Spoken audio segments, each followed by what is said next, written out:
Tato, Yes, sir. welcome to the TTD, my man. Thank you. How's things for you? How's winter treating you? It's cold. It's cold. But are you a winter baby? No, somewhat. Somewhat. Yeah. Okay, but how well do you do in winter? I'm a winter boy, so it's okay with me. Yeah. There's a lot I like about summer, but winter is okay as well. I think I enjoy winter because you can control the temperature. If it's cold, you can turn on the heater and get warm. And summer, when it's hot, it's hot. It's hot. And also you sleep when it's hot. Yeah. So how does your day usually go? Like, are you an early riser?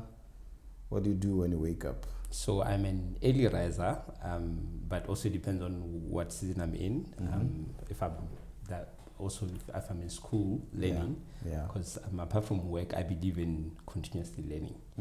So if I'm learning, it means that I also need to adjust my schedule from working and learning and that. But I'm most productive in the morning. So my reading and my studying and listening to music or listening to sermons or whatever, it's early in the morning. Early in the morning. Yeah. That's beautiful. Yeah. So you are in the education space.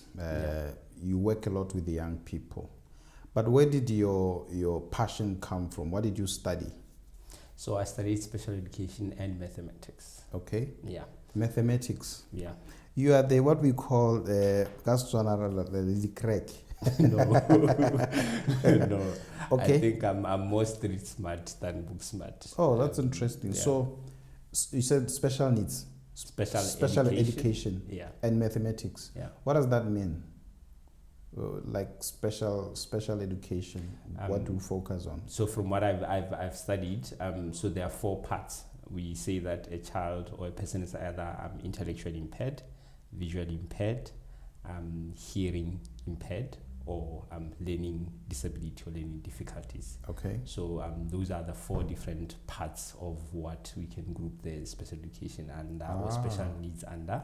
But I majored in learning disabilities or learning difficulties. Oh, okay. Which is basically most of us. I have a learning difficulty. Oh, okay. Yeah. Wow. My handwriting is really bad. That's oh, really? You were supposed to be a doctor. And so you find maths easy? Yeah, I think what I enjoy about maths is that 1 + 1 is 2. There is no beating about the bush with maths. I mean, with other subjects, it's if you can justify your answer, then you can get it right. But with maths, 1 + 1 is 2. How well do you do that side? Like, is it the social side? Is it the more non-rational side? Can you call it that? Which? Like you said maths is rational. 1 + 1 is 2. You can't change that. So it's facts. Yeah. Then there's the side where you have to do a lot of reasoning, where you have to motivate. Yeah. But which one is your strength? Shockingly, I argue better. So really? Yeah. People at work know that probably. I mean, we played a game this past week where everybody refused to argue with me. Yeah. So you tend to argue with facts. Not really. Because some people would argue with emotions, like, no, man, no, this can't be like that, and there's no actual reasoning behind I think that. I'm overly analytical. So it's like if you say something, because I'm also very observant. If you say something, I'm able to quickly read and quickly respond, and so, and I think that's part also, even in maths, you need to be fast. You need to be able to do maths quicker. So I think in as much as it might be facts, it also helps you train your brain to work faster. Yeah, that's interesting. Yeah. So you run a tuition company, yes, Keli-Isi. Yeah. Is that what you've always done, or you've done something before that? It wasn't my goal to be in business. Okay. The truth is, when I was doing Form 5, one of my friends asked me, "Would you ever consider full-time ministry?" And I said no. Okay. And then he said, "Why?" I'm like, "I don't want to be poor." we see a lot of people in the ministry rich, man. Is it just? That was like back in the days. That was back in the days. Yeah. 2011. That was back in the days. So we didn't see any success in ministry, and we saw ministry as a life of poverty. So. But over the years, I've realized, ministry it's different. Yeah. I'm in business, but I'm in ministry. That's ministry for me. Okay. So initially, when I finished Form 5, I did explore the thoughts of ministry. I applied to a Bible school, got admitted, and they offered me a bursary, and I turned it down. I'm like, no, I'm fine. Yeah, to study to be a pastor. Yeah. So I was like, no, I'm fine. And people actually do know about it. Okay. Just kept it to myself. Oh, okay. Yeah, and then I turned it down, but my desire was, let me find something that helps me work with young people. Okay. But still earn a living to some extent. Yeah. So which I found special education in mathematics was. Oh, okay. Where I learned. So you never really worked before you started a business, or did you work? I worked. Okay. What did you do? I worked as a teacher. Oh, okay. Yeah. You worked as a teacher. Yeah. How was that for you? How was that like? It was interesting. I think for me it was also preparation for what I'm doing now. I believe that probably God puts you in different spaces so that He prepares you for where you're going to be ultimately. Yeah. And I think for me that was what led me to actually do what I'm doing now. I worked, and in my job, I realized that there's a lot of issues that we miss as teachers in schools. We focus on teaching. Do what I'm doing now. I worked, and in my job, I realized that there's a lot of issues that we miss as teachers in schools. We focus on teaching content, not preparing the kids for the future. And for me, that is where my concern was, is that we shouldn't just be giving kids content. We should be preparing them for life. And you feel it's a responsibility of a teacher? I believe so. I mean, back in the days, maybe, I'm not sure if I should say back in the days or I should say now, people used to pursue this career because of passion. For lack of a better word, I would say it's also a calling to be a teacher. Not everyone can do it. Yeah. I mean, if you, a certain level of patience, a certain level of you loving what you do for you to actually, I believe. You know, was this a private school? Yeah. Okay, so you've never worked for government school? No, I did attachment.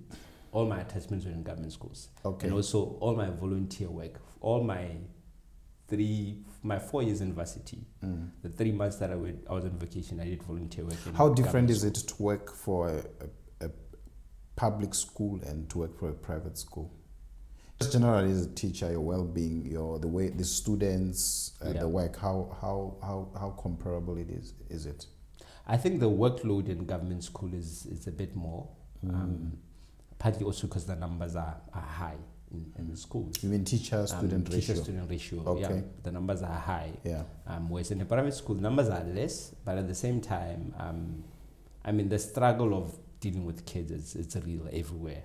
Kids are kids, whether private or government school, they're kids. So I think working in government school might actually take a lot more from you than working in a private school, because also the shortage of resources, you can't necessarily freely print anything that you want to print for the kids. So those kind of things make it challenging for you to do your job and do it well, as compared to, following the news now, I've heard that now the government has rolled out that the school should print. Parents can no longer print shouldn't print anymore for the kids, which is good. Yeah. But back in the days, that wasn't there. But what do you think? What do you think of privatizing public schools? I think there's a rumor around privatizing public schools. Do you think it's something that's actually possible? I think my question is, how does that look like? I was going to ask you that. I try to imagine it like there's I think the infrastructure is there. Even though it might be, in most cases, not quite, not in a good condition. Standard, yeah. But I'm just wondering what would be the benefits, because I think really the education industry starts here. Like you were saying, I don't want to say, public teachers are more about content and not really about other areas of the kids' life. Just wanted to pick your brain on that. Like, do you think it would go somewhere if public schools were privatized? I think the question is who's going to pay, because right now the government pays for public the kids, school, for public school.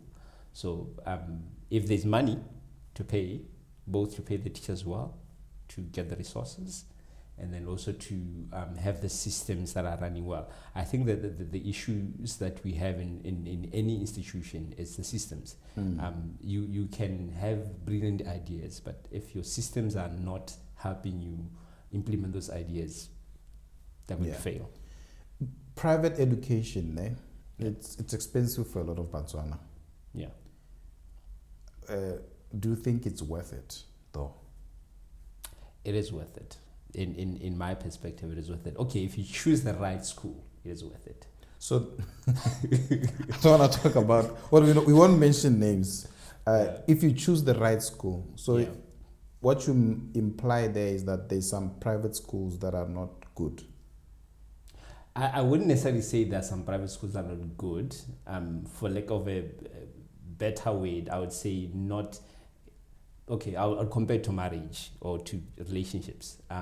You can be in a relationship with someone, but that person's not good for you. Okay. But you're in a relationship with them. So I think same thing with when you think of a school. Not every school that is out there is for your child. Schools are there. You need to find the right one for your child, for the specific needs that your child has. So I think if you struggle to find that, I'm going to give an example. I'm not going to mention names, but I'm going to give an example with two schools that I know that I suppose it's good. There's this school that is really good, that academic-wise, the kids do well. Yeah. They prioritize academics more than anything else. The private school, high school. Then there's a school as well that balances between the two. They offer both academics and sports and extracurricular and all these things. Okay. So these two schools, a child who is academically gifted, if you take them to the school that is prioritizing academics, they will excel and do very well. And a child who is not academically gifted, who needs a balance of both, if you take them to the school, they're going to crash because the school is good, but it's not good for that child. So I think the understanding that parents need to have maybe, it's that find a place that works for your child. Don't just choose a school because it's expensive. Parents choose based on the pocket. That's the thing. I can afford it. Yeah. And, I posed this question to Kelezo. She spoke about shifting from a private school to a public school. Yeah. Have you worked with kids who have had that shift? I have. From both sides, going from private to public and from public to private, or you've worked with? I've worked with from public to private. Okay. How well do they do? If you compare where they were and where they go. I think it depends on which school they go to, right? Maybe giving an example with my setting. I've received kids who are from public, coming into our setting where we do the private school curriculum. Okay. Where the private school curriculum offers you a wide range of choices in terms of subjects. Whereas the government school curriculum is more, every child is doing sciences. You're either doing double sciences or pure sciences. In private school, you choose. You can choose to do one science, you can choose to go all the way commercials and do no science, right? So that kind of allows a child to know if you're not gifted in sciences, you're not wasting your time there, or you're not struggling there. You can give your energy and your efforts towards where your interests are at, and then you excel. So that is what I find to kind of differ. So you find that kids adjust well from public to private, but probably maybe vice versa might be an issue.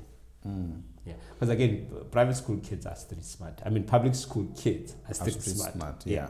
Whereas private school kids, they are used to being given everything. Now, when you move to public, where you have to fend for yourself, there's bullying, there's this, they struggle because it's like, I'm not used to this. So, yeah. Yeah. Quite interesting. I've got two boys. They are in it's a private school, but it's a new school. Yeah. It's a new school, so of course the teachers will circulate around the school, so they might have different levels of experience, right? But by virtue of being a new school, right, they are learning, as they are starting and they are learning as they go along. Yeah. And the schools that are quite established, they've been there for a while in the city or in the country. even if you go to South Africa, there's like famous schools that have always been there. Yeah. Have you worked with kids from both these settings where, it's because there was a couple of, few years, recent few years, there's been schools popping up. Yeah. Right? How has that affected, the private school sort of quality, the quality of the education they offer? Do you have that experience at all? I mean, currently, there are issues surrounding the whole tuition concept, or which we refer to as homeschooling concept, which in Botswana it's somewhat not recognized in a way, but in other countries it's a concept that is welcomed and recognized. But at the same time, you realize that in Botswana it's a concept that is helping one offload the pressure in the government schools, because now you have people who are offering education at an affordable price, and then now we're reducing the numbers in the public schools because parents can afford to pay 1.6 per month. But at the same time, with that, you find that I've dealt with a parents who come, we are from this institution and this is what our experiences were. So when they come to me, they're like, no, so we don't know whether you guys do the same thing as those guys, so we are skeptical and everything. So I think in any setting, be it government or public school, I think whenever a person has an experience, that kind of leaves a mark or a scar in them, wherever they go, they remember and they bring it with them and say, no, my child was molested at this place, therefore coming here I'm skeptical. And so at the end of the day, I think our job as institutions or as educators is to constantly assure the parents that one, their kids are safe, that what you're offering would basically help their kids and prepare them for a better future. But also our job is to be kept accountable. I think if there's one thing I do when I meet a parent, I don't talk over the phone and say we are done. I tell you, come, let's meet. I want you to see me. I want you to see my people. Why? Because tomorrow you want to know who you left your child with. And most parents, the reason why the experience that they get is my child this or this happened and I wasn't aware of it, is because they're not involved. It's a thing of even you get in. I deal with cases where a child calls me, I wanted to find out what are your prices, and I tell them, are you the one paying? No, I want the person who's paid to talk to me. Not because of money, but because I want them to know who they're dealing with. So that tomorrow, when there's any issue, they are not saying you chose the school as a child. They came and saw the school. They came and saw the person who they're dealing with. They can give an account. And for me also, is to say that I want you to keep me accountable as a parent. If you have any issue, don't go and say to the child, your teacher did this. Because one of the things that I realized over the years is, as a parent, I mean, you have young kids. You've had, when you're helping them with homework, probably you've had this experience. When you're trying to teach them something, no, but teacher said we should do it this way, right? I got it yesterday. not long time ago. I got it yesterday. Like, but teacher said you should do it this way. And partly what you realize with that is this: our voices matter to these kids, both as teachers and as parents. And that means if you as a parent say, no, but your teacher is not right. Tomorrow, the child says, no, but it's gonna see the teacher that way. Right. So the understanding that we need to have, therefore, is that we're a team. So what I preach to, or what I say to my people, my clients is, we're a team. I'm not against you. You're not against me. The moment we're against each other, we should just separate, because we're not a team. As long as we're a team, we'll always win, because your goals are my goals. If your goals are for your child to excel, so tomorrow when I call you, your child did this. It's nothing new. It's something that you have a goal to get your child to a certain point, and my goal is the same, and we're working together. So that is why we need to sit. That is why we need to talk. That is why we need to give me feedback. How am I doing?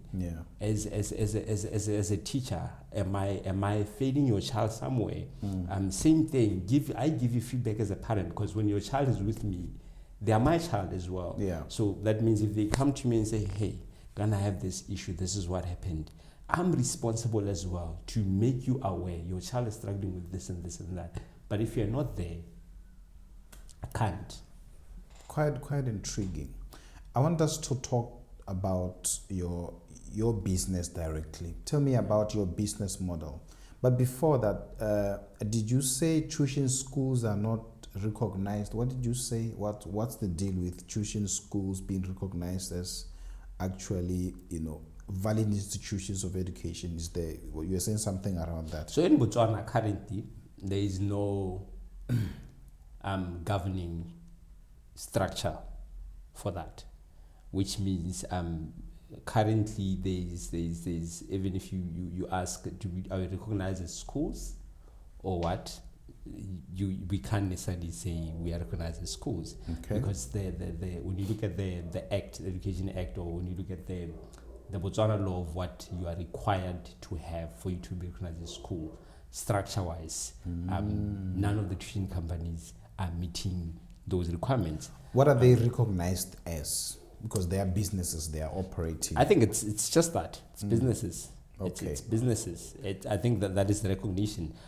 And partly also it's that is why I can't give an exam. I don't give exams. Okay. I do that through Botswana Business Council, because that's the body that can govern and give exams that are up to the standard. Okay. So essentially I think that it's a challenge. I mean, from years back, the last time I inquired personally, when I went to Ministry and inquired, and they said, no, we're working on a model to have this structure there and have it exist to make sure that we govern this. Because now you find that in as much as I might be offering something that is good, someone elsewhere is doing this because for them it's easy money, right? And if something happens there, we are all in the same equation. Tuition companies did this. All of you. All of us. Yeah, but essentially, if you got to understand what I'm offering, you realize that I'm solving a problem that probably there is a need. There is a need. I am solving the problem. Is it the case in South Africa? Are the tuition institutions also not? Is there?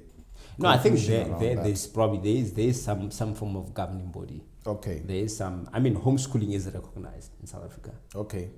It is recognized as a concept that exists and that people are applying and they're using it. Yeah, so I think in Botswana we are a bit behind in catching up to what the rest of the world is doing. Or maybe we're a bit behind in coming up with structures that govern that. In the sense that, I mean, we can consider it as homeschooling, but it's not entirely homeschooling because you're not necessarily doing the teaching as the parent at home. You are taking them to someone who's doing it, or that person is coming to your house to do it at your house. So essentially, I think in other countries, there's a structure. So in Botswana, we are still behind. Cool.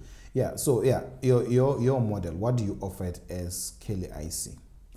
So Keli-Isi. So our motto is equipping students for life. Okay.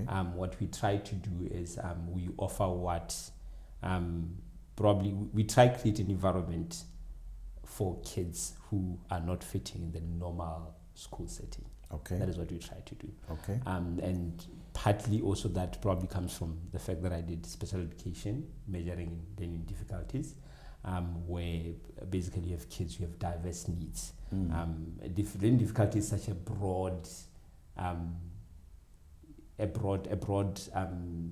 area to deal with, because there's so many issues. Okay. And also the severity of the struggles differ with everyone. Like I said earlier, I probably have a learning difficulty. My lecturer used to say that you probably have a learning difficulty because my handwriting was bad. And you find that there are kids who have other issues, mathematics, they struggle with anything that's to do with numbers. Okay. There are kids who juggle up words. And in a nutshell, what we used to say when we were in university, we used to say that these kids' brains are wired differently. Okay. You find that a child is writing a 9, like a 6. And for them, you tell them, what is this? It's a 9. Yeah. But the root is 6. Yeah. And they write a D like a B. What is this? It's a D, but it's a B when you look at it. And in that case, when a child writes that way and they give you as the teacher, and if you're not aware of how their brain is wired, you're going to fail them, because what you're going to read is not what they wrote. So essentially, unless you find ways to support those challenges and make sure that what you read is actually what they wrote, or what you read is what they're trying to express to you, then they are likely going to fail. So what we do in Keli-Isi is to try to create that for kids who are not fitting into all these other settings, be it public or private. So that is what we try to create for these kids. Let's talk about those kids with special needs. You've mentioned a couple of them, the different needs that they have. Yeah. How do you help them? Maybe you can give like few examples. I've got a kid, he's got this special need or this. Some are disabilities, right? I mean, the reason why in my term, in my terms, probably also because of how I was trained in university. Disability, we are saying you are unable. Okay. Right. Okay. So we try not to say you are unable, okay, but rather you find it challenging, which is why I refer to it as learning difficulties. Yeah. It's not a disability, but it's a difficulty. Okay. And therefore, with support, you can learn. Yeah. So the idea is you are not disabled. You are just finding it difficult to learn. That is so how do you can you take us maybe through a process of what you do to diagnose? How do you understand the difficulties that these kids have and bringing them to where they need to be academically? What is the process? You can give examples. I'm going to mention things and say disabilities where they shouldn't be disabilities. Like you're saying, it's a learning difficulty. Those are learning difficulties, special needs. What's the process? How do you help them? So in my experience, how the kids come to me, or how they come to us for help. Either you as a parent notice the grades are dropping, or the grades are not up to what maybe you think your child is capable of, and then you are wondering, okay, what's going on? I'm seeing the grades are like this, and this is what's happening, but my child wasn't struggling from the beginning. Or you are like, no, my child has struggled with maths since grade 3. Right now they're in form 3 and they're still struggling. I thought over the years they will get better, and they're still struggling. And then most of the time that's when I get involved. A parent comes in, this is the issue. So when a parent calls and says, I want to bring my child for tuition, my question normally is, okay, no, fine, I hear you. Can I get the latest school report? And then let's have a meeting. I want to understand, where is this coming from? Is it something that is starting now, or there's a trend that you've been seeing over the years? Okay. Because if there's a trend, chances are there's something that we missed back with the child. Either maybe they missed foundation, they were not taught properly at the beginning, or maybe there's something that is going on that people are not seeing that is leading them to actually perform that way. So normally I will receive them, analyze the report that I'm receiving, and then start working with the child. Normally I say to parents, in 3 months I'll tell you if there's any issue. Okay. In 3 months after working with the child. Or you need to work with the kid first. Yeah, most of the time it's as you work with the child, you realize that, they differ. Sometimes you realize that as you work with the child, what they say to you. Let me give a real example. There's a particular child that I dealt with who they would write the test, I would mark, and I realized these things are not correct. I'll call them. Hey, ask them the very same question that they answered. They'll give me the correct answer. Then you ask yourself, wait, I didn't even give them time to say, go check it. I just called them to me and said, this is the question. What's the answer? They gave me the right answer, which means there's a gap between what they were thinking and what they wrote in the exam. So which means this child is able to express themselves verbally, but not with writing, which means there might be a disconnect between their cognitive thinking and their motor skills. So in that case, there's an issue. I might not be able to fully say this is what the issue is because I'm not trained to that extent. But I can notice that there's a gap here that we're missing. So who are the professionals we have to diagnose? Educational psychologists. Yeah. So then you will recommend that this kid should go that they get assessed. Then from the assessment you can get a clear picture of what's going on. And over the years I've realized there are more issues than just the learning disabilities or learning difficulties that we talk about. So we've realized that there are more issues. I mean, in the past, let's say 3-4 years, I've dealt with kids who have extreme anxiety, where literally a child could get into the exam, they have a blackout, everything goes. But they know stuff. But because of the pressure of the exam and the anxiety of the exam, everything disappears. They become blank. And that's a real thing. And then a parent will be like, no, but you're not passing, you're not studying, you're not. But they don't understand what the child is going through. Yeah. So for me, what I always say is that if there's learning happening, if there's teaching happening, and there are no results, there's a gap. Because between teaching and learning, the teaching and learning process, there has to be results. If there's no results, then there's a gap somewhere that you are missing. So there's some kind of a disconnect. Yeah. Yeah. So the goal then is to find what the disconnect is, so that you can come up with solutions. Sometimes it's late. You might not get the best out of the child because you are only noticing it at a later stage. They've been through school. They've been through school. With this now problem. It's the final year of the Form 5, and you're only noticing the problem now, and you're trying to mitigate. And they've missed foundations at Form 1, and you don't have time to go back to Form 1 and say, I'm going to reteach everything. You are trying as much as you could. So sometimes you miss it because parents ignore these signs from an early stage. They just keep on saying, no, what's Hameka? No, they're not studying, but they don't realize there might be an issue. If your child is being taught at school and they're learning, there should be results. If there are no results, there's a gap. And the gap could be anything. It could be there's a learning challenge that you're not noticing. It could be there's an emotional issue as well that you're not noticing that is affecting their schoolwork. It could be that they're being bullied at school. So school comes with traumas when they're at school, or they think I'm going to be beaten by that boy later. And as a parent, you need to be involved for you to kind of notice and also work with the child and figure out, okay, what's going on? Why are we not getting results? And the earlier you come up with a solution, the better. How difficult is it to try and undo that? I'll call it damage for lack of a better word. How difficult is it to undo that? Let's say a child has had this. I know that the special needs will be different, but if a child has been going through school with this problem, now it's their year 10. There's 2 years left. How easy is it to undo that? Do you sometimes need to give them an extra year so that they can compensate the unlearning they have to do? I mean, sometimes it depends on the parent as well. What I found is if you have parents who are cooperating, it makes work easier. Not to say that it's entirely easy, because these are 10 years of learning that you're trying to catch up with. But if a parent is cooperating, it makes work easier because you're not alone in the whole thing. Yeah. But in other cases, you can see that there's an issue, and you say to your parent, there's an issue here, and I don't think your child has already tried exams this year. The parent's like, no, I don't have money. I want my child to write. And in that case, you have no right to tell a parent that your child cannot write. So the child will write. Sometimes they fail. And they come back to you. Some don't. Most don't. Most don't. So in that case, they deem you failed to provide the service. Basically.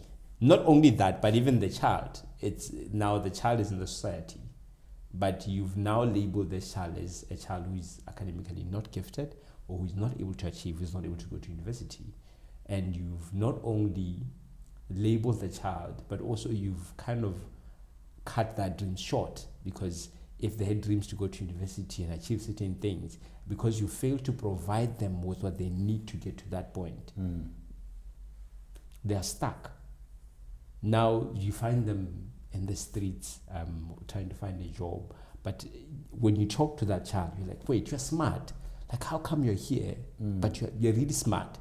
Because from the way they speak, the way they express themselves, you can pick. But it's because the system somewhat failed them in a way. How do you deal with kids who are hyperactive? Is that a I almost used the word disability. I don't know what's the right word.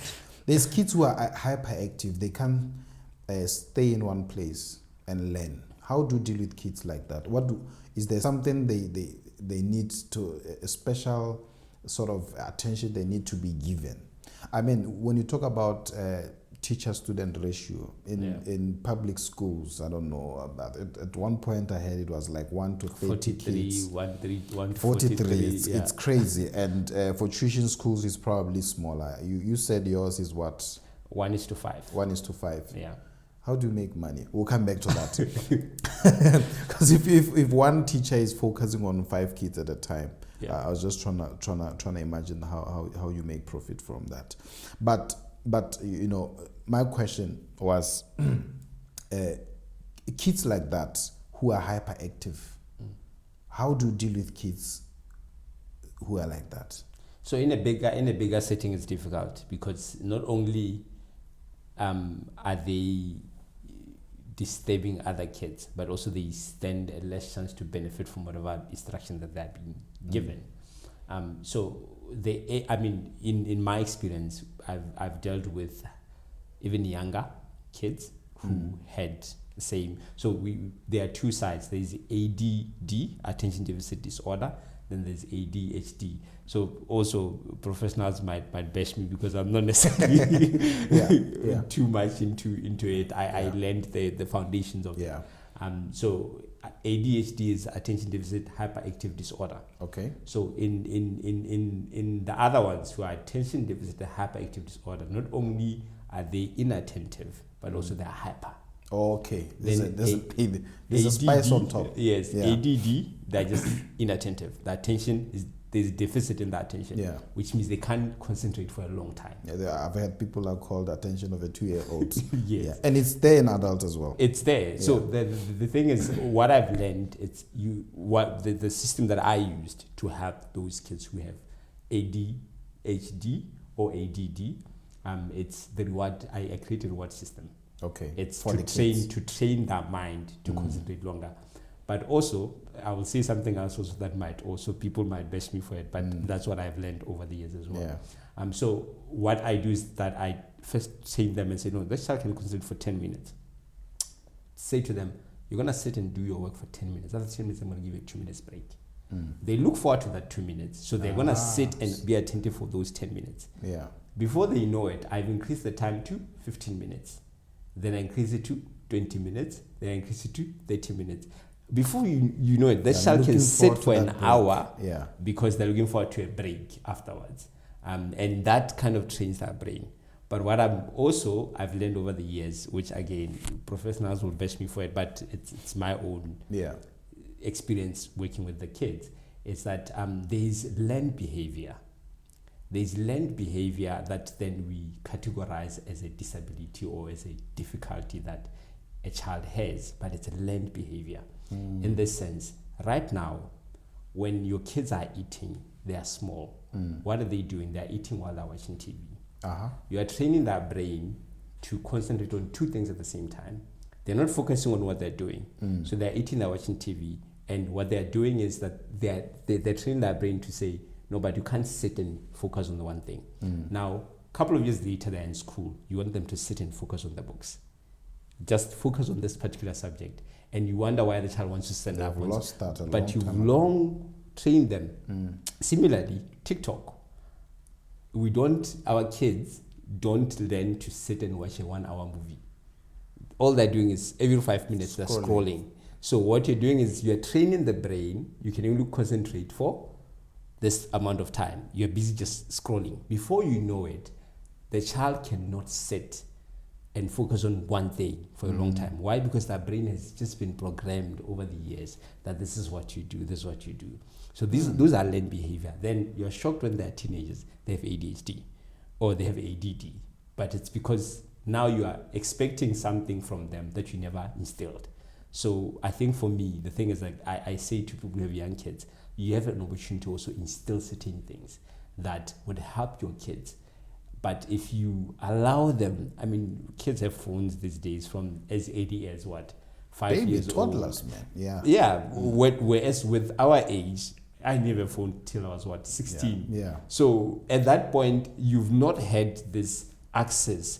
My first phone was 310. I had no TikTok, nothing. So I couldn't even you can't find yourself. The only thing you could play was play the snakes game, which again, you spend more time in it. So you're concentrating. But what we have these days is that the environment that our kids are growing up in is counter training their brains to develop. I mean, right now, I teach kids, my Form 4s, Form 5s, I say to them, for the first time, I say to them, no calculator. You're going to use the brain because your brain is more powerful than that calculator. Is that true? I mean, in my perspective, okay, the calculator is faster. Yeah, true, okay. But you can't limit the capability of your brain. Okay. And you can only know how far you can go if you explore it. But if you don't, if right now, if I ask them what is 7 minus 11, for them it's like, wait, it's like, they want to use the calculator. Why? Because they've not trained their brain to know, okay, no, I can actually subtract these things. So the more, and I say to them, they're saying that practice makes perfect. I say that's not true, because perfect means there's no mistakes. I say practice makes permanent in mathematics, because the more you do it, the more it becomes permanently engraved in you. You might make mistakes, but you know, because it's now permanent, not perfect. So that's what I see them like, no, practice makes permanent. The more you do these things, the more they become permanent. Even when I walk to the classroom, I say to them, like, you think I woke up and I was able to teach maths from my head most of the time? When they come and say to me, no, I need help in maths, I come, and it's me. I come with my brain, maybe with a question paper. I'm like, it's not that I was always able to do this, it's that the more I did it, the more my brain made it permanently engraved in me. So now I'm able to do it naturally because I did it so many times. But we spend more time in things that don't actually grow us or make us better, but in things that are more leisure, more fun, and they're killing our brains. Let's talk about homework and the support that parents need to give to their kids. I believe you're going to say it's not enough in most cases. Do you think parents support their kids enough? It depends. I mean, in what I do, I've realized there are parents who are genuinely working so hard to make sure that they take their kids to these schools. And part of the cost of that is that they need to work long hours. I mean, we cannot dispute that as a parent, part of your desire is to give the best for your kids. And sometimes that comes at a cost. That comes at a cost of you getting home on time to do homework with them. And I think as an educator, I understand that because I understand the cost of it. And sometimes tuition is where it comes in, especially when we deal with small kids. When a small child comes for tuition, the first thing we do is homework before anything else. Why? Because we understand that they're going to get home. And when they get home, as a parent, you're tired. And that's the fact. You're tired. You're tired. You might want to help, but you're tired. At that point, your patience when you're tired is minimal. So in as much as you might have a desire to do it, you might actually do more damage than good if you're tired, because you're gonna be impatient with that child, and the child's gonna be like, but you're not helping me with the homework, rather you are shouting. I mean, you get kids saying, no, I enjoy doing homework at tuition because they don't shout. They don't shout because they are paid to do, that's what they do. So they do that. They are more patient. So I think in as much as we expect parents to support, we need to understand that the world we live in as well. If as a parent, you work long hours, you get home, you're tired, find the support elsewhere. If it means involving a tutor to help your child, do that. I think part of your role or your job as a parent is not necessarily to take the job of a teacher. Do as much as you can to be there and present. I mean, I know some parents who would say, I think I'm one of those parents, part of why I went into business. And my mindset is always that I want to be able to pick up my kids from school. Partly because I know that conversation, also from experience of I offer transport. I did transport business as well, where a child, there was a point where I picked up a girl from school, a girl child, and she just broke down and started crying. And I'm like, I stopped the car and I asked her what's wrong. I'm like, how many drivers actually do that? How many drivers actually are paying attention to how when you pick up the child, how is the child? And I think parents do an injustice when they just pick things, pick schools, pick transport based on the pocket. And they don't actually look at the well-being of the child and the person. I'm guilty, actually. I've never met my kid's driver. That's bad. It is important that you meet them, because you want to know what values are they transferring to your kids, because that journey from home to school, there's a lot of conversation happening. There's a lot that is happening there. So tomorrow you're like, no, but I raised my child well at home. What happened? You're hearing them saying this, like, wait, where did you learn that? It's because we're not intentional about all these other small things. Yeah. So I think my expectation from parents is not entirely for them to take the role of being a teacher and being a driver. But as much as you can, your job is, if you are putting the child in a school, choose the right school. In a school bus, choose the right transport. In a tuition, choose that, because that all molds the child to be who they are at the end of the day. So, yeah. Interesting. I want to talk about talents. Do you think all kids should learn maths? Maths is difficult for some kids. I think all kids should learn maths. Why? Why? I mean, if you don't know maths, how are you going to count money? That's my perspective. I'm oversimplifying it. My question stems from, there's different talents. Yeah. And I don't know, the schooling system, the curriculum that I grew up, that I did when I grew up, was mostly, you invested into academic, excellence. You have to be good academically. But I understand there's other talents that we need to bring in for kids to develop as well, especially in the foundations, to know that this kid is talented in this, and actually nurture them from that. What is your perspective on that? Yeah, I think that there are things in the education, in education generally, that are important. For example, language and maths is important. Okay. Whether you're going to pursue talents or hobbies, these two are important. You need to have those basics. Yes, because why I'm saying that is that if you can't learn language, how are you going to communicate in the first place? If you're a business person, if you're going to go maybe be a mechanic, you meet a person who comes and communicates with you in English, and you can't speak basic English, how are you going to communicate with that person? You can't even measure how much oil you poured into the car. How are you going to be able to do that? That's mathematics. So I think that there are things that are just basics that you need, regardless of what talent you pursue. And then when you talk about talents are very important. I mean, for me, a part of what I teach the kids is how do you monetize your hobbies, talents, and gifts and skills. And I think part of the struggle that we have right now, especially us in Africa, when you say that unemployment is high, is that you're trained to work. You are trained and go to university with the hope that when you are done, there'll be a job waiting for you. Yeah. But you're not trained. No, you've acquired a skill. How do you turn that skill into money? Because you can take that skill that you've acquired, even though someone is not hiring you, and turn it into money and do something and earn a living. You can't just sit and say, I'm waiting for someone to hire me. So I think for me, that is my perspective about learning, that even while we're teaching the kids, part of our job, I said to my students, I said, if I see you 10 years from now and you're sitting at home and tell me you're unemployed, I failed. Because part of my job is not only to get you to pass Form 5. Even if you don't pass Form 5, part of my job is to prepare you for life after this. And part of preparing for life for this is to teach you the skills that you need. Hey, you can paint a house. You can change a bulb. There's someone out there who's not able to wash their car. Yeah. And you can wash their car. You can. I think there are skills, or there are things that people enjoy doing that they can turn into money. It doesn't mean that just because you didn't go to university, or you didn't, you're not working in a job where it's corporate or whatever, that you can't earn a living.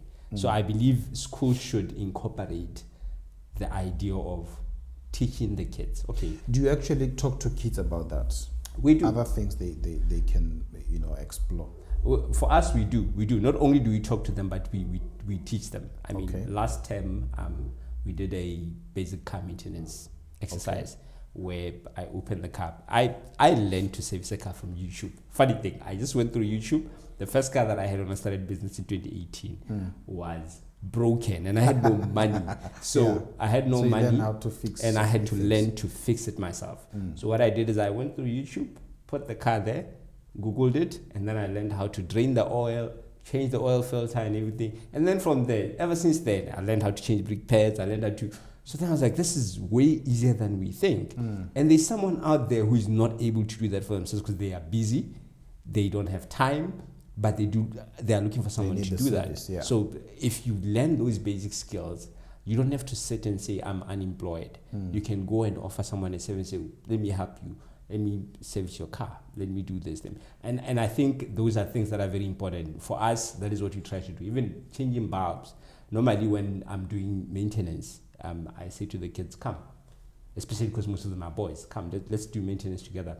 Right now, actually, I give them a project that they should design a shade outside. Then I said, okay, if you design the shade, come up with a design and figure out how you want, because it's the chill spot. I'm like, this is going to be your chill spot.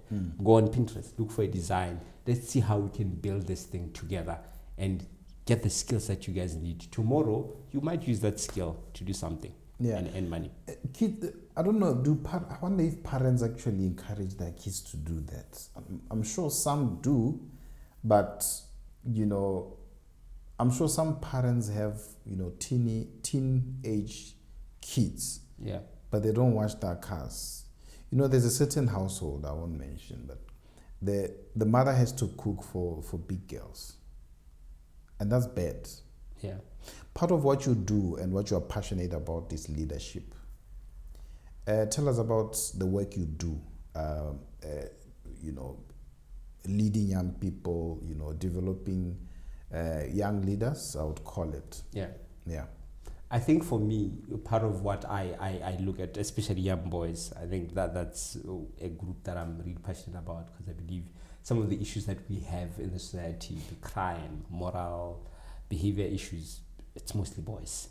And partly it's also because we have single mother homes, and that's something that is very true. And sometimes these boys don't know what it means to be a man, but they are expected to be husbands one day, they're expected to be fathers one day. And for me, that's something that I feel as a man who also has benefited from being mentored by other men, I have a role to give as well, to say, where are the boys who are out there who are probably working alone? And I think funny thing is I've been privileged to have boys come to me. Okay. And both through the business, who then grow fond of me and be like, can we meet for coffee? Can I do this with you? Can I do that with you? Or I have other kids who then refer their friends to me and say, no, talk to Moses, meet Moses for coffee. He might actually be able to help you. And that is not only in academics. So you find that I meet young boys. I met a young boy this week. The first thing he said to me was like, so I asked him, how are you? He's like, no, I'm fine. Then like, what have you been doing with your life? He's like, no, I'm thinking of business. Then he tells me how he wants to start this business. Then now that's how our conversation went. And it was the first time we met for coffee. And from there, like the amount of impartation that we had just from that conversation, I was like, this is good. Then he's like, can we meet every 2 weeks? I'm like, yeah, sure.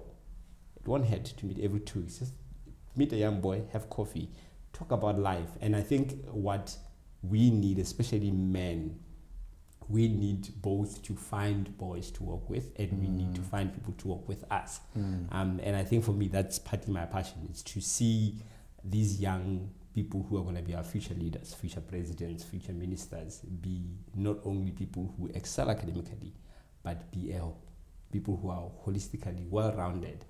When you put them out there, they stand out, not because they've performed well academically, but because they are a leader, or they are men who you can be like, I know that's a responsible man. And I think part of what I ask myself is like, what kind of young men do I want to marry my daughter one day? And I want to see how I can help the young men that I see around me be those men who any father can say, no, I'm happy with this man taking my daughter to be to be the husband. I'm okay with it. Or I'm okay with leaving this young man to run my business because I know the character that they have. I know who they are. And I think that is what we need to look at, even at schools. We need to look beyond just teaching the kids. We need to look at molding people who tomorrow are responsible citizens. And I think absolutely, we're in most of the time we're creating more liabilities than assets. but we should be creating assets where you know what, under this young man or this young woman that I have here, I know that if they're given any opportunity, something good will come out. Are these kids comfortable talking to you about their struggles, particularly private struggles? Have you had them talk to you about it? Mostly, yes. I've been privileged to be trained also in counseling, so that has really helped me a lot. So I over the years, I've done a lot of counseling. I mean, especially shifting from ministry, where I was doing ministry in church, where I was doing more of counseling in with teens in the church, now to doing it in business. I remember during COVID, partly after COVID, post-COVID, I had to take a break because I was overwhelmed. Too much things with going on. Them sharing their struggles. It's because I shared my struggles, Moses helped me, and then my friend is struggling. Hey, Moses, my friend is struggling. He needs help. Then I'm there. My other friend is struggling. Then I'm there. And I think also the privilege that I've had is not only to work with the young kids and to hear the struggles of the parents. I've done parenting workshops as well, where I've really helped the parents and do parent coaching. And for the longest, I think when I first started, I used to feel like I was an imposter because I was like, I'm not a parent myself. How do I tell you how to raise your kids? But then I realized that probably there's a gift that I have, and also having worked with kids over the years, I've been doing parenting. I've been parenting these kids. And somewhat I'm in a position where a parent could ask me, hey, Moses, I'm seeing my child is doing this and this and that. What should I do? How should I handle this? How should I handle that? And those are, I think, outside the classroom, that's what I enjoy doing. I enjoy working with parents, enjoy working with the kids, and ensuring that beyond just them performing, they are well and rounded and healthy people. Yeah. In these conversations that you have with these kids, have you come across of how they lend into things like porn, things like other addictions like alcohol? Have you figured out how they fall into these traps? I think somewhat. It's not the same with every child. I think for some it's a thing of not knowing how to handle emotions, especially with young boys. It's a thing of I'm angry and I don't know how to outlet. I don't know how to do this, so I'm gonna go and drink. So for most of them, you find that there's a void they're trying to fill, and they do not know how to fill it. So they're trying to find whatever they can to fill that void. And alcohol is easily accessible to them. Drugs are easily accessible to them. I mean, all these other addictions, porn and all technology, it's easily accessible because it's at their fingertips. So you find that they find themselves there because there's nothing else that they can help themselves with. Partly for me, I think what led me in the career that I'm in, I struggled with suicide when I was a teenager. I think post getting out of that, I was like, part of my vow is I want to be a person who offers these young people a safe space where they can come, where they don't have to find themselves struggling by themselves. And that is what I try to do, is to give them that safe space where you can come and you can talk to me. And sometimes there's this particular child the other time, he's like, I enjoy talking to you even though you force me to cry even when I don't want to. So I can walk into a room, especially when I'm at work. Part of what I do is I walk around and I read faces. I would walk and say, are you okay? Yeah. And then she's like, no, I'm okay. Then I'll pull a chair. I'm like, I'm going to sit next to you. Are you okay? Then they start crying. Saying things. When they start crying, I'm like, oh, yeah, it's okay. You can cry. You can let it out. Then we talk. Then you come up with a solution. But if that child never had someone to come and sit next to them and say, hey, I'm listening, are you okay? Because the challenge is, it's not only for kids, I think even for us adults. Yeah. It's the question of how are you? We ask a lot of courtesy, hey, how are you? I'm fine. I'm fine. Yeah, it's just passive. Yeah, then we don't sit and say, hey, genuinely, how are you doing? So for me, it's partly what I try to do. I walk around and say, hey, are you okay? And one of the kids once asked me years back, I was like, Moses, the way you ask this question, what if someone cries? What are you going to do? I'm like, I know what to do. When they cry, I know what to do. And I'm like, they always cry, some of them. When I ask, are you okay? They cry, because it's like someone is asking not because they're just asking, but they're asking because they actually genuinely care. And I think what leads these kids to most of these spaces like this, that they feel like nobody cares. No one is listening. And it's no one is listening at home. Parents are busy, and truly so. Parents are busy. They are working. They're trying to provide. Rarely do they listen and say, "Hey, how was school today? What happened today?" And you find that a child has been bottling up things that have happened over the years or for a while, and no one is bothered to say, "Hey, how are you really doing?" So I think for me, that is partly what I try to do. And even with my team, I think I've been privileged to have a really amazing team who have understood the vision of what we do, where it's not only me now who listen to these kids. I can find a kid crying. I'm like, what's wrong? Like, no, I've already spoken to that other teacher. I'm like, no, sharp. Then they're good. That's the case, then I know. That's good. But I can see that they were crying. I'm like, oh, you're crying? Like, no, I've already spoken to that. I'm like, no. Perfect. If you have spoken to them, it's okay. And that is partly what you really get to have when you're building something. When you have people like that, you're like, you know what? I know that even if I leave today, the kids are in good hands. So my day job is to train adults, right? And one of the things that I wonder, what causes it is, you have people that don't understand something, but they will never accept that they don't.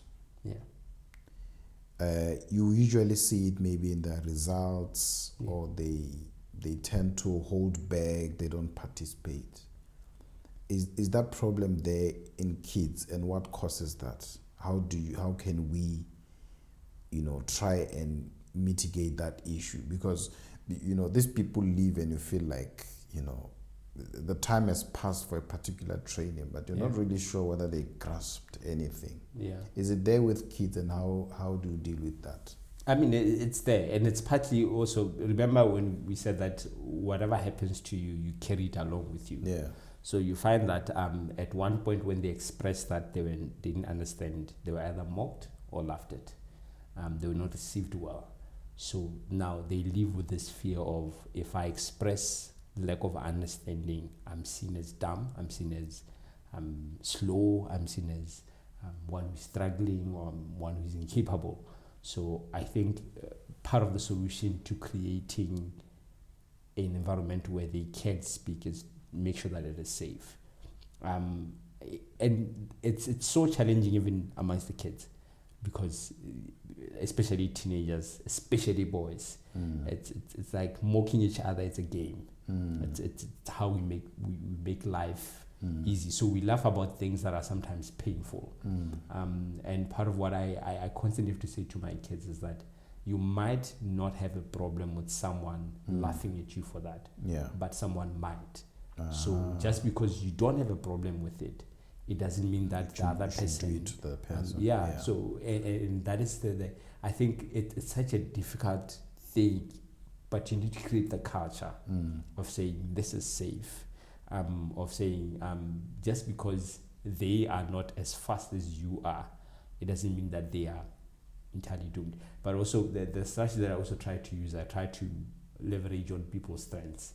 If I know that this child is stronger in something more than this one, and leverage on that and say, no, just because you're good at this, it doesn't mean that you're good at everything. They are good also at this particular thing. And because when you affirm what they're good at as well, they realize that I'm not entirely dumb. I'm good at maths. I might not be good in English and all that, but I'm good in maths. And I might be the best student in my maths class. And I can actually help the others, and they can help me. Part of what I was saying to my students recently, I was saying to them, when you when I mark your scripts, I'm realizing that something that you get wrong, they get right. And if you guys were to stop thinking like you're an island and start thinking, how do I, there's a book that I read that said that we don't go as far as we want. We go as far as the 5 closest people we have to us. So which means the people that you have in your life either push you forward or hold you back. So what I was saying to them, I was saying, realize who you have around you. Leverage on that. Utilize the fact that he's good in maths, he's good in this. How do you work together towards achieving the same goal? The goal is for you to pass everything. And if you know that you are struggling and utilize the fact that he's good at that, and it's like it's a give and take. You're giving something, you're receiving something from this person, and therefore they're pushing you forward to be the best that you could be. So I think creating, it's hard, but it's this constant idea of when you realize that there's something lacking, how do you create that environment? How do you create that culture? How do you make sure that you remove the culture of mocking people or making fun of other people? And sometimes it comes with you showing that person that they don't know as much as they think they know, especially the ones who mock others. It's sometimes so showing them, hey, calm down. You don't know everything. And you find that sometimes they brag. For me, if a child does that, most of the time, says, no, I know, I'm better than them. I'm like, fine, I'm going to give you something harder and show you that you don't actually know as much as you think you do. It's just that probably they didn't grasp what they were doing, but it doesn't mean that they're dumb. So I think that's really the thing. Great stuff. And before we close, assertiveness, confidence, and presentation skills. How important is that in how well the child performs? Is there any link at all? There is. I think that there is somewhat a link. I mean, I still deal with kids who second guess themselves. You sit with a child, ask them a question, they're like, no, my answer is wrong. They're like, you haven't even said it. Like, how do you know that's wrong? I know, my answer is wrong. And I'm like, say it. And then you realize that when they say it, it's actually correct. And that child would constantly second guess themselves, constantly. And which means even in an exam, you find that they will write the correct answer, wipe it off, write the wrong one. Why? Because it's a mindset thing. And I think part of what we do is to try to work with the mind, change the mind. I say to parents, I'm like, the reason why I'm saying we need about 3 months. I normally say to them, in 3 months, you should start to see a difference. Why? Because there needs to be a change in attitude first before you can see a change in grades. And most of the time, the hardest thing to change is the attitude. Once the attitude changes, the grades automatically follow through. Because once the attitude, the mindset changes, the child already now knows. I always say to parents, when you see your child starting to now do schoolwork without being followed, there's been a change. Because initially, you have to push them. And then once they get to a point where they realize, no, this is important, not for my mother, but for myself. Then the mindset has shifted from being, I want to be followed, and from being baby now to, I'm a responsible young adolescent. Therefore, I need to study. And I always start to affirm kids when I see that change. Even if before the grades change, if you start to affirm that, I acknowledge that you started coming to school on time. That is good. That is the beginning of new things. I acknowledge that you come and ask for help. That is good. Before time, the grades will start to change as well. Why? Because before the grades could change, the attitude needs to change. Then the grades will follow through. So it starts there, the attitude. Thato Moses. Yes, sir. Thank you so much for coming through. I really enjoyed having a chat with you. I really wish young people could, listen to this conversation. But as you were saying, TikTok is on our way. Shorts and reels are on our way. But I want to give you an opportunity to talk to a young person. You deal with kids from primary. You deal with kids 18 years who are going into first year. I want you to talk to them. Hopefully, this message will reach them. Talk to them about the future, the seriousness of paying attention to your school, being intentional about doing well. can look at that camera and talk to them. You put me on the spot. I don't know what to say, but I think one of the most important things that as young people we need to pay attention to is every stage in our life is important.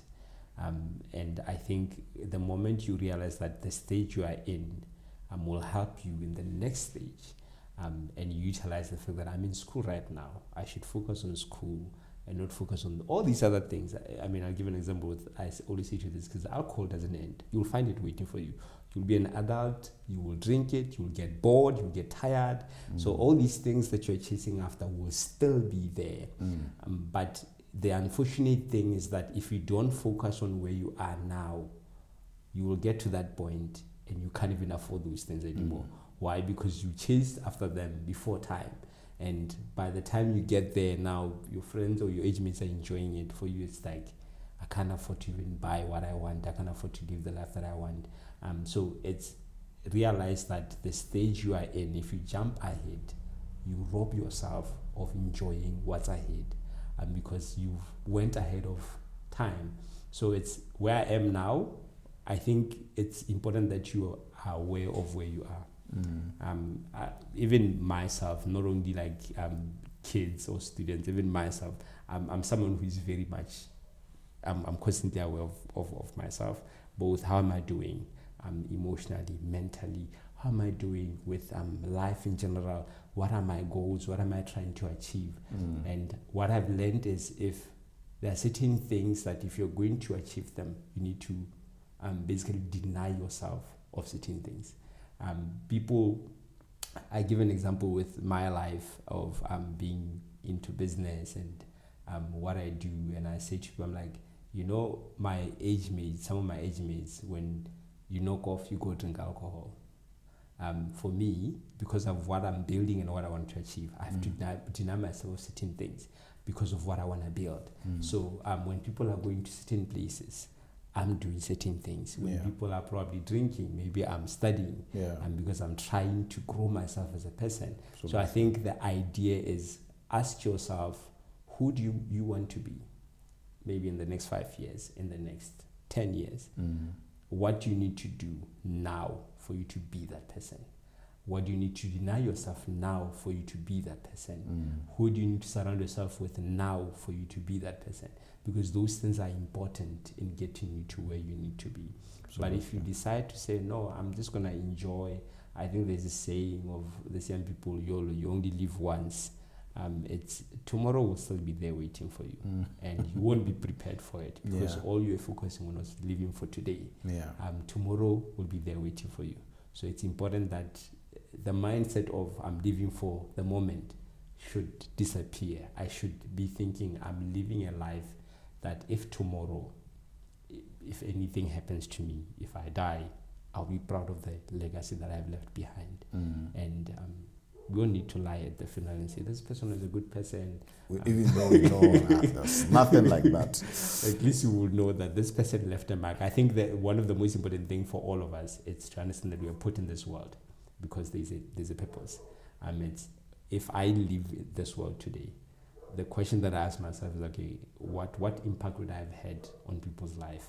What would they remember me for? And my hope is that as I grow and become better, I will give the world the best version of me, so that even when I'm gone, they'll remember me for the best that I gave them. Is that when I interacted with that guy, my life got changed here and there. Or when I met that guy, this is what happened. Not that they met me and their life got ruined. And that is in every sphere, be it in how you relate to people and what you do. That's the mindset that I work with and I live by.